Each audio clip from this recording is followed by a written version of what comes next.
धनतेरस दीपावली से पहले आने वाला एक महत्वपूर्ण पर्व है जो हर वर्ष कार्तिक मास के कृष्ण पक्ष की त्रयोदशी को मनाया जाता है। इसे धन त्रयोदशी भी कहते हैं और इस दिन की मान्यता है कि जो भी वस्त्र, आभूषण, बर्तन या धन खरीदा जाता है वह घर में सुख, समृद्धि और ऐश्वर्य को बढ़ाता है। यह पर्व देवी लक्ष्मी और देवता धनवंतरी की पूजा के लिए समर्पित है, जो हिंदू धर्म में धन और स्वास्थ्य के प्रतीक माने जाते हैं। इस दिन खरीदी गई वस्तुएं परिवार के लिए शुभ मानी जाती हैं। इसलिए लोग धनतेरस के दिन विशेष रूप से सोना, चांदी, बर्तन और अन्य मूल्यवान वस्तुएं खरीदते हैं।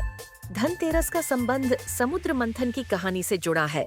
समुद्र मंथन एक ऐसा महाकाव्य था जिसमें देवताओं और असुरों ने मिलकर समुद्र का मंथन किया, जिसमें से अमृत और अनेक दिव्य वस्तुएं प्राप्त हुईं। पौराणिक कथा के अनुसार एक बार देवता और असुर दोनों अमृतत्व प्राप्त करने के लिए समुद्र मंथन का आयोजन करते हैं। भगवान विष्णु के निर्देश पर देवता मंदराचल पर्वत का उपयोग, मत्थानी और नागराज वासुकी का उपयोग रस्सी के रूप में करते हैं। इस मंथन से अनेक अद्भुत और दिव्य वस्तुएं उत्पन्न हुईं, जैसे देवी लक्ष्मी, चंद्रमा, ऐरावत हाथी, कल्प वृक्ष, कामधेनु गाय और अंत में अमृत कलश लेकर स्वयं भगवान धन्वंतरी प्रकट हुए।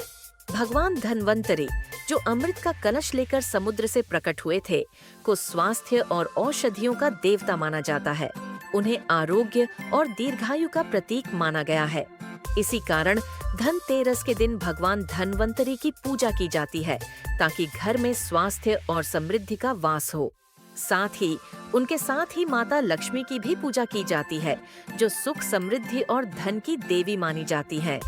इस दिन सोने, चांदी, आभूषण, बर्तन या अन्य कीमती वस्तुएं खरीदना शुभ माना जाता है, जिससे लक्ष्मी का आशीर्वाद मिलता है और परिवार में समृद्धि आती है। धनतेरस से जुड़ी एक और प्रसिद्ध कथा यमराज से संबंधित है। कथा के अनुसार एक समय में राजा हेम के पुत्र की कुंडली में यह योग था कि उसकी शादी के चौथे दिन उसकी मृत्यु हो जाएगी। यह जानकर राजा और रानी अत्यंत दुखी हुए। जब वह राजकुमार विवाह के बाद अपनी पत्नी के साथ घर आए, तो उसकी पत्नी को इस अशुभ योग के बारे में पता चला। अपने पति को मृत्यु से बचाने के लिए उसने चौथे दिन दीप जलाए और अपने कमरे के द्वार पर सारे आभूषण और सिक्के रख दिए। जब यमराज राजकुमार के प्राण लेने आए, तो उनकी आंखें इन आभूषणों और दीपों की चमक से चौंधिया गईं और वह बिना राजकुमार को नुकसान पहुंचाए वापस लौट गए। तब से यह मान्यता बन गई कि धनतेरस के दिन दीप जलाने और आभूषण खरीदने से घर में सौभाग्य और आयु की वृद्धि होती है। धनतेरस के दिन लोग अपने घरों को अच्छे से सजाते हैं।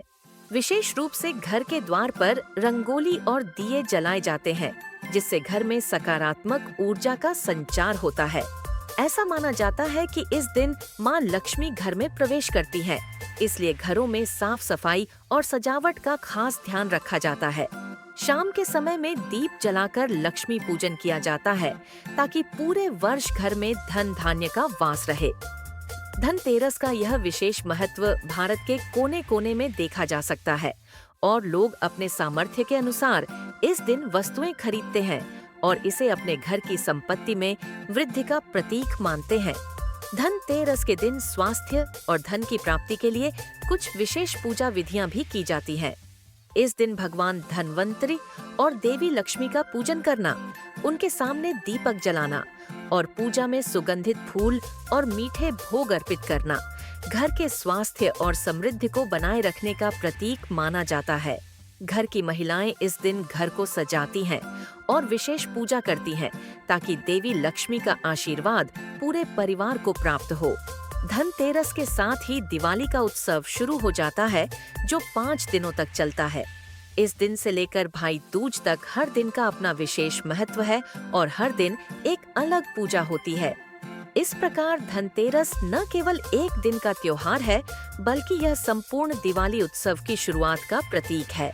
इस प्रकार धनतेरस केवल एक खरीदारी का दिन नहीं है, बल्कि यह हमें धन, स्वास्थ्य और समृद्धि के महत्व का एहसास दिलाता है। ये दिन हमें यह सीख भी देता है कि धन का मोल केवल वस्त्र और आभूषण तक सीमित नहीं है, बल्कि स्वास्थ्य और सुख भी जीवन के महत्वपूर्ण धरोहर है। जब हम धनतेरस मनाते हैं तो हम भगवान धनवंतरी और माँ लक्ष्मी से अपने जीवन को खुशहाल और स्वस्थ बनाने का आशीर्वाद प्राप्त करते हैं। तो मिलते हैं फिर इसी तरह की और मजेदार कहानियों के साथ आपके अपने प्यारे 9 AM किड्स चैनल पर।